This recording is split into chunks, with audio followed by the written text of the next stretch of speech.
I'm Charlotte from Felixstowe TV. I'm here at Felixstowe Rehoming Centre with Tom and Claire, discussing the issue that we have at the moment with Staffies and why they're having trouble to rehome and why there are so many in the waiting list. Nice to meet you. So, why do you have so many Staffies in the centre at the moment? There's such a large population of Staffies out there, and sadly a lot of people who come into the centre don't actually want Staffies because of a lot of things in the press that aren't true. There's so many stories out there, a lot of people don't actually realise what the true Staffies like. Any one time we normally have between 2 and 4 Staffies that are looking for rehoming at the centre, and we only actually hold around 12 dogs inside, so it's quite a large percentage.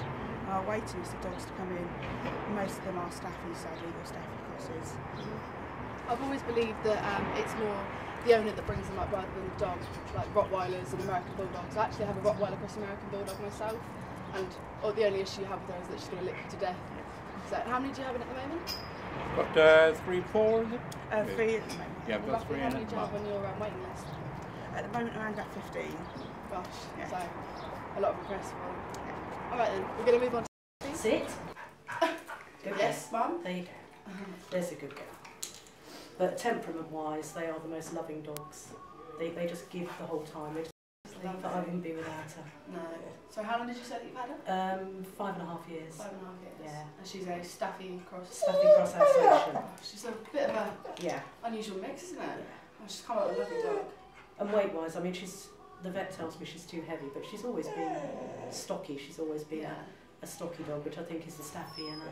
She's quite wide, isn't she? Very wide. Yeah. With the Staffie. She's about 4.5 stone, Gosh. weight-wise. And we've done the sponsored walks. Oh yeah. Haven't we, Rose? Were there many Staffies on the sponsored walks? They didn't have the problem with Staffies sort of when we first had them. There's a pussycats in there. Pussycats. There's pussycats in there. Come here. Rosie, sit. Sit. Sit. Sit. Okay. Oh, she's lovely. Well, thank you very much. Okay. That's about Rosie. Nice to meet you, Charlotte. Hi, Charlotte. So what's your Staffie called? She's Beauty. Oh, is she a pure Staffie? No, she's crossed with an English Bull Terrier. Oh, I see. She's a lot smaller than most Staffies, isn't she? She's only a puppy. Is she? She's only a year old. She's a year old this month, yeah. She's very friendly. She's How long have you brilliant. had her for? Since she's a puppy, Yeah. so we've had us about 9 weeks we got her. Did you rescue her from here? No, Okay. she's from the breeder. Oh. So how are you finding life with her? She's absolutely brilliant. She lives with 2 cats, Oh, yeah. fantastic. We've Another one that doesn't mind got cats. 2 young children as well, 6 and 4. She's absolutely brilliant. Sleeps with them, Oh, gets in bed with them and curls up with them, and yeah, she's absolutely brilliant. so you definitely recommend a Staffie? Most definitely. Yeah, they're real family dogs. A proper family dog. If they're treated, I think it's the same as any dog. If they're treated properly and brought up in a loving environment, they give you so much love back, it's unreal. So what's your opinion on the issues with Staffies at the moment, why there are so many about to be rehomed? I think the main reason is it's the gang culture, I think. Just how they're looked at and portrayed. Yeah. They are lovely though. I don't see where the bad rap comes from in the slightest. I think it's with any dog really, if you treat it bad, it will behave badly, but if it's Yeah. brought up in a loving environment, I mean, the love that she gives back is so unconditional, it's unreal. Is she part of the family then? We're really part of the family now. She gets in bed with us at night time and all sorts. You know, it doesn't matter how many times you kick her out, she's always there in the morning. How easy was she to toilet train? Very easy. Really? Very easy, yeah. Are you good with her food? Good with Yeah, toys? Not yeah, possessive? Yeah. What's she like on walks? She's brilliant. Yeah, good recall? Yeah, I can let her off and she'll recall most of the time. Most. Thank you very much for talking to us. You're An absolutely welcome. lovely dog. And normally the first one is we don't mind what dog we have, we don't want a Staffie Bull Terrier, and then we actually say, have you met a Staffie, and still know what we've seen on the press package. Yeah. And People actually come in and say that? yes, and quite often people meet one of our Staffies, and we've had several times when they've actually then reserved and actually rehome a Staffie Bull Terrier, because the dog they've met is so different from what they had in their mind, what the breed was like. So what is your rehoming process? Basically we ask people to either come into the centre and fill out a home finder form. Once that's been completed, a member of staff will then go through their form with them, just see if there's any suitable dogs at the centre that they're interested in. And if Like, people do also look online and fill out a form on that, and again, we'd then contact them and once we've gone through their form. Once they have selected a dog that they're interested in, we'd then actually bring the dog out to see them, introduce them, even the staff in the area or the reception area, and a member of the public would go out with the staff and take the dog out for a walk, and come in the garden just like staff do here, to see the dog at the lead, actually see them more interacting away from a walk.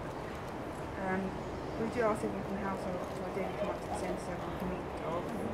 And then if everything's going alright, we've gone through all the information. So we cover all the information that we've got on the dog.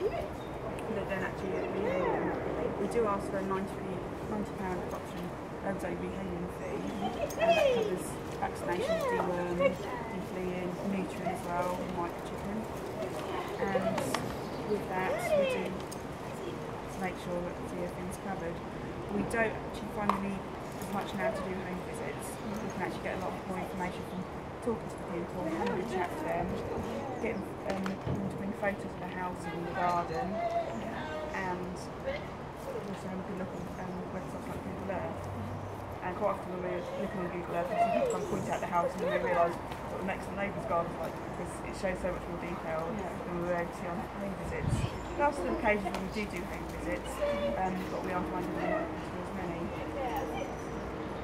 It just means we can get dogs out into homes quicker, especially if people do come quite a distance. We do rehome all over the country. From the process of first coming here to actually taking the dog home, how long roughly? Anything from 3 to 10 days. The average is normally kind of around 5 to 7 days. We never allow people to take the dog the first time they come in to visit. They do have to go away and call off period, just so people don't do direct reactions.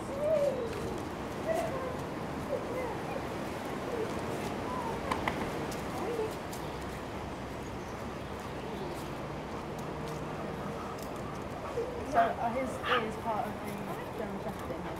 Oh, we think so. The people I think were told Staffies cost the lurcher, but with the ears, we think it's the Shepherd in there. Yeah. He's only quite a youngster, he's only 7 years old.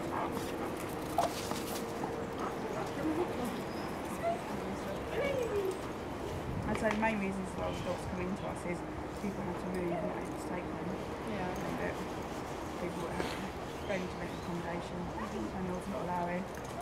Or quite often, I didn't know with one of these cases, the people families have to move back in with the parents and the parents not able to look after the dogs as well because they're their own.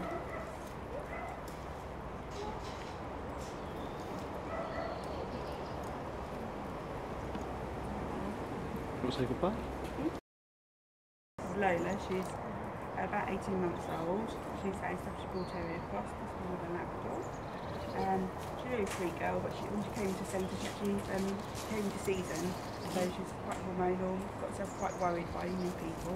She's now coming out of the season, she's been coping with it and the kennel's got better now. She's really sweet-natured, loves interacting with people and with other dogs. This is her friend Ollie, who's a Staffies cross again. We think possibly with a German Shepherd. And they often walk together, do really like interact with each other. And Ollie again was quite nervous when he first came into the centre, quite worried by people, so we build him his confidence. A big dog. I kind of think Staffies are really fearless, but quite often they are quite easily spooked. And tend to be very emotionally attached to people. They get quite worried if people aren't around. So they're a lot more sensitive than their reputation gives them credit for. See the colour differentiates quite a lot. Yes. I mean, Ollie and his Brindle. See that I don't see how Staffies have got such a bad rap by the way they're playing and they're just such friendly dogs. Both these Staffie crosses are a lot bigger than normal Staffies.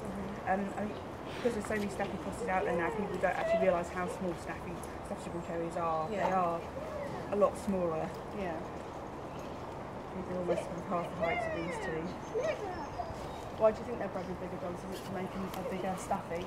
Potentially, and also just because I think the Staffies have got bigger. I know a lot of time when we get Staffies, purebred ones in, we come across and it's just a small Staffy, but then when we actually realise it, they are actually the pure Staffy. We just see so many Staffy crosses. I mean, these two are particularly tall. Yes, more slender. But I think quite often it's as well just a mistake, so people accidentally obviously let them get together. Yeah. I don't know if you can notice on Ollie's neck as well, quite a common problem that a lot of Staffies have is they have very sensitive skin and they quite often get sore necks when the collars rub. They a lot of time need to go on sensitive skin, that little sensitive around there. Is that just of the breed?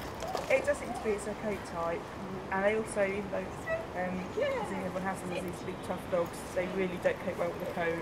Yeah. So we do often put coats on them. I want to want these two.